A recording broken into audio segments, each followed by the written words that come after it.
All right, welcome to another episode of the Fundable Founder. Today, I am here with Karen Benedek, who is founder and CEO of Primaira, as well as a spin-off entity, BlueZone.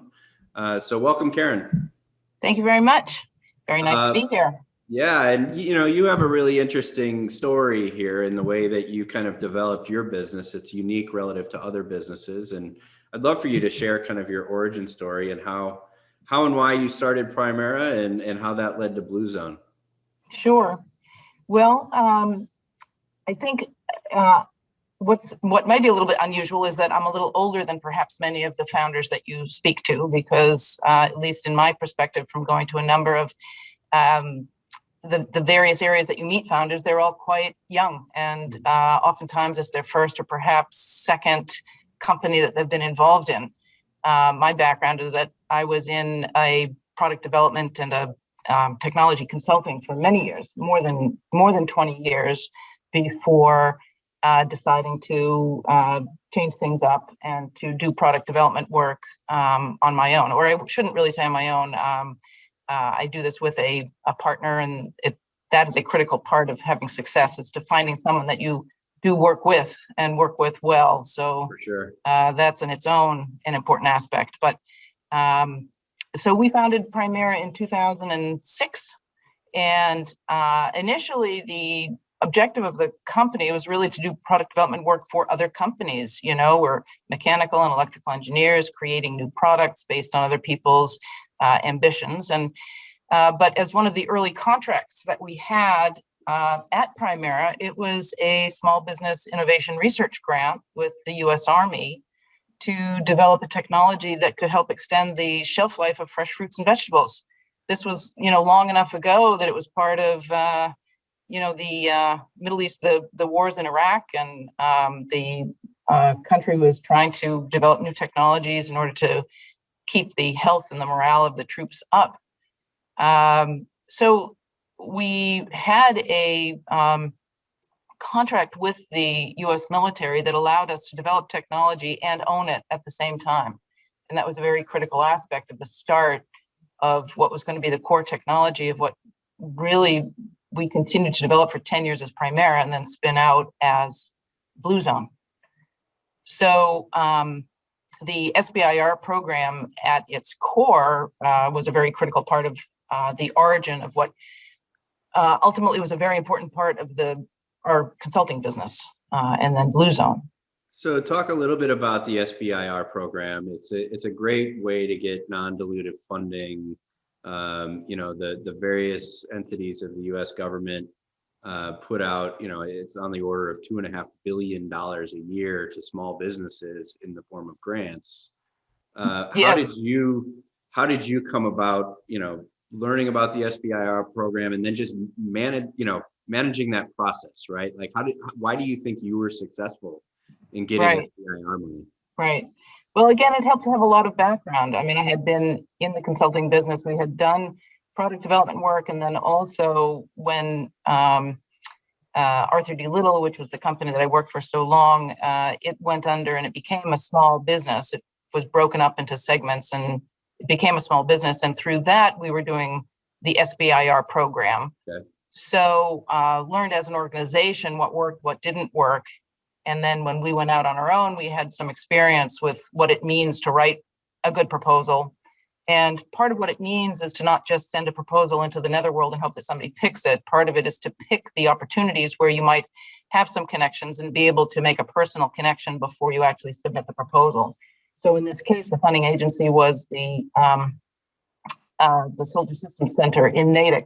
Okay. And so we took advantage of the fact that they were close by to walk over to talk to the people who were interested in this technology to make sure we truly understood what they wanted, what they needed, and to be highly responsive. And I think that's part of the success, is to realize that even if it's the government program, people are human and they want to understand that you know what they want, that you're responsive, that they can work with you. And so it's, I believe, a very important part of success there. Yeah, no, I've heard that over and over from people who have successfully navigated the SBIR program, is that they really created a connection with either the program manager or the end user, and it just really helped with their probability of success with getting into that program? That's right. And once you get into the program, of course, it's a multi-phase thing, and the government is very interested in making sure that there's applicability of what's been developed, not only within the military and the government, but outside as well. So they Right. are highly supportive, and they have their own programs to help expand the application of what their investment was in to other aspects of the U.S. economy. So there's support there. There is support there, and certainly great intention to have their company succeed. So did you ever, for Primaira, you before spinning out BlueZone, you funded with non-dilutive funding? Did you raise any venture capital for that or any seed investors, or was it just bootstrapped plus non-dilutive funding? No, it was bootstrapped. And so what we did was we developed the technology, and the SBIR program actually lasted about 5 years for us with the various phases and 1, 2, 3, and then commercialization. And then that actually went into making products for the Navy. We put our air purification devices in the U.S. aircraft carrier fleet. And so it helps to extend the shelf life of the food that they have for long deployments. So the combination of the SBIR plus those sales moved us along. And then it was a natural transition to find commercial companies that had a similar application, say, to the US Navy. So then what we did was we started considering licensing opportunities. How do we license this technology to different partners? So an extension was to commercial fruit and vegetable shipping. So we went to Maersk and we developed a good partnership with them, and we had development funds and licensing deal with them to apply the BlueZone fresh preservation technology to the transport, refrigerated transport. We also recognized as we did work how effective the technology was in not only removing those things that cause accelerated ripening, but are common consumer issues, odors and allergens. And then we developed a partnership and had a licensing agreement with a local consumer product company to put it into a residential air purifier. Then we extended to apply to walk-in coolers, and we've had a partnership with a large commercial food equipment company to put it in restaurants and commercial kitchens in the walk-in coolers. So all of these things were ways to fund the development in a bootstrapped way that was where there was no investment per se. These were business aspects that paid for themselves as we went along. BlueZone and that activity was probably 30 to 50% of the business of Primaira. Primaira had a lot of other more classic product development work we did for other companies, and we did funnel quite a bit of the profitability of that work to keep the BlueZone going, because it was something that we really felt was going to take off. So go ahead. I didn't mean to interrupt. No, it's just that at some point you realize that when you license technology, you're really subject to the whims and the vicissitudes of the companies that have licensed the technology. You don't have that much control to ensure how it goes to market, when it goes to market, how it competes with other products they already have. And of course, in very large companies that are doing this, there's constant turnover of staff, and your champions can come and go. So while it was profitable, it moved us forward. It created, a company that stood on its own. We were not getting the traction with BlueZone that we really envisioned. And we realized that in time, we would need to create a separate entity and to take investment, which we were very reluctant to do, but to take investment to really make that take off on its own. So let's talk about that step then. So you decide to spin off BlueZone as its own company and approach venture capitalists, strategic investors as well, I assume. That's right. That's right. Just how did, go back to that time, how did that go? How was it received by the VCs and others? What story did you have to tell in order to get interest? Right. Well, so that was 2016. And Actually, were just coming off of a phase 2 of a Mass Ventures Start program, Yes. which allowed us to continue the development of the technology. And our target at that point was the Chinese market. In the mid 2000 teens, the Chinese air pollution was a worldwide news issue. It was horrible there. There were constant news of deaths. And so we decided that since we had a technology that could address it, we would pivot to that. And thanks to the Mass Ventures program and the START program as a subset, we were able to develop technology and a product that directly addressed it. So we had an ambition, we had a plan. We wanted to just turn really the world economy inside out and say, we're going to manufacture product in Massachusetts and we're going to sell it to China. It was a little bit of hubris at the time. So what we needed to find were some investors that shared that, shared the thought that was a possibility. Right. So because, again, been in the business for a long time, have had a lot of contacts,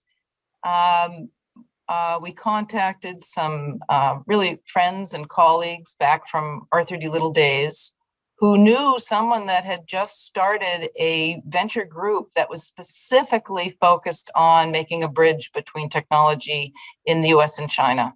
And, other people may just throw tomatoes at me if I say this, but we were one and done. We learned of this company, we had a meeting, they said it sounds great, and we were funded. Yeah. I know it sounds really odd.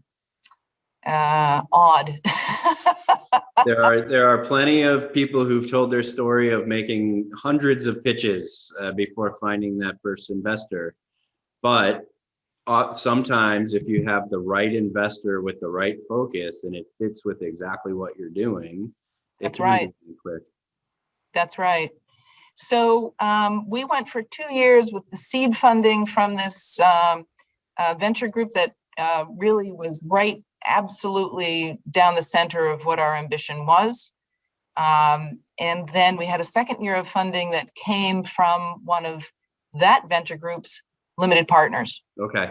Who saw the connection between what we were doing and some extended things that they were interested in, which was indoor farming, which was becoming another trend now. Ag tech is a big group doing indoor farming in order to bring food closer to the metropolitan areas that need it. And the BlueZone technology, because it was cleaning the air, could get rid of some of those things that occur when you farm inside, like the buildup of mildew and powdery mildew and botrytis and molds that blow away with the wind when you're outside. So once again, we had everything aligned well. But two things then happened. One, the Chinese government cleaned up the air in China by moving all of their factories out of the cities. And it was a monumental effort that they were able to do very, very quickly. So the air purifier market in China became just very volatile and highly, highly competitive. So we pivoted again, and COVID hit. Yep. And COVID hit. So our last chapter was that we found a strategic partner who actually bought out our Chinese investors to refocus on applying the technology to commercial and in particular restaurant applications here, bringing it to the front of the house to address virus in the air with a technology that could kill rather than capture the virus. And here we are. Go a little deeper on that. Just say how exactly are you helping with the pandemic? Well, what we sell is an air purifier that circulates the air through it, and with UV germicidal technology, we kill the virus. And after years of developing technology to address molds and ethylene and things that cause fruit to ripen, we knew exactly how to design a system to address specific types of pathogens. And the virus, it was pretty easy to dial in our technology and just slightly change it so that it would address the virus in a cost-effective way that could make sure that you were actually killing what you thought you were in any indoor occupied space. So it's, sometimes success is a matter of being there long enough for the moment to arrive. For sure. Well, to be flexible enough to change your path so that you're there when you're needed and you can pivot appropriately. Yeah, it's amazing to think that you had developed a technology that was originally, built to kind of keep fruits and vegetables fresh longer, so that, the people on the Navy ships and others would have better food to eat and stay healthy. Pivot to helping clean the air in China so that people weren't literally dying from all the contaminants in the air in China, to all of a sudden that being fixed. But now we're trying to clean the air here, in our restaurants and in our hospital waiting rooms and in schools. It's become such a huge issue now to make sure that, airflow and air purification is there. And so, from fresh fruits and vegetables to killing coronavirus in the air is a pretty amazing journey. I think it is. And you've done all this with mostly by bootstrapping, with government funding and a little bit of venture backed to really accelerate the growth of the business. And so, I mean, it's a unique pathway, but any words of wisdom or advice for any entrepreneurs out there that might be thinking of, how exactly what are the best practices for bootstrapping or getting funding from non-dilutive sources, or when to decide on venture? I mean, what are a couple of things that you learned along the way that you'd like to share? Well, I think a couple things that probably are quite anathema to anybody who talks to venture people. So I say this at my own peril, but one is patience. Venture people don't have patience. No. Business people need patience. In my career, really, I focused on creating solid, profitable businesses that had a direction and a path that I thought, and my business partner, that we thought really had traction and had value.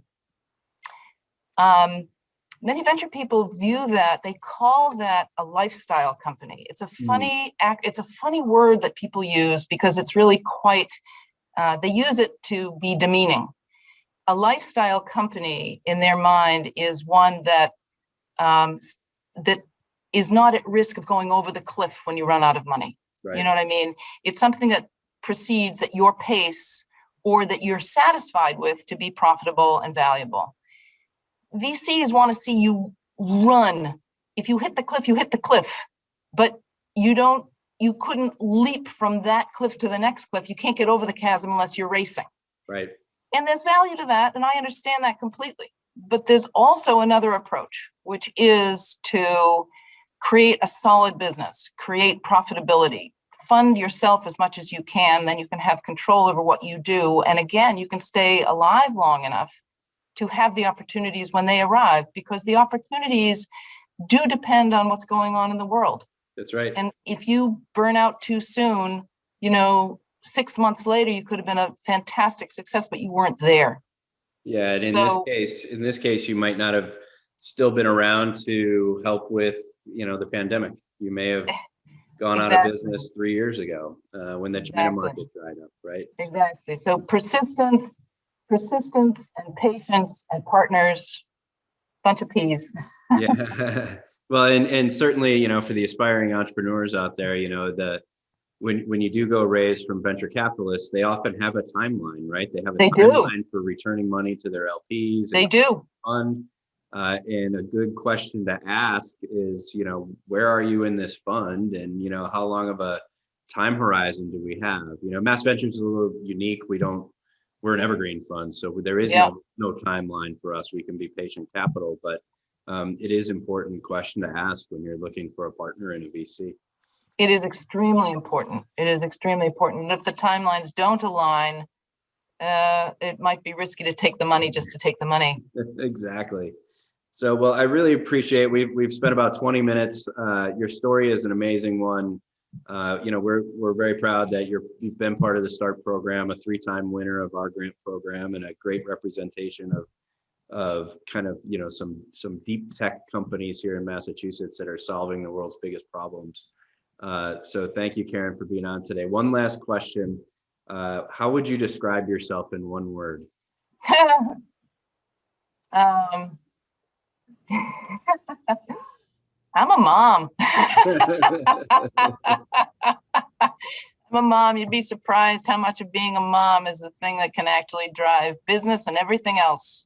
Yes, there are a lot of, so I always look for things in successful entrepreneurs that include passion, intellectual curiosity, work ethic, good decision-making skills. And the best moms out there have all those same characteristics, as well as kind of perseverance, right?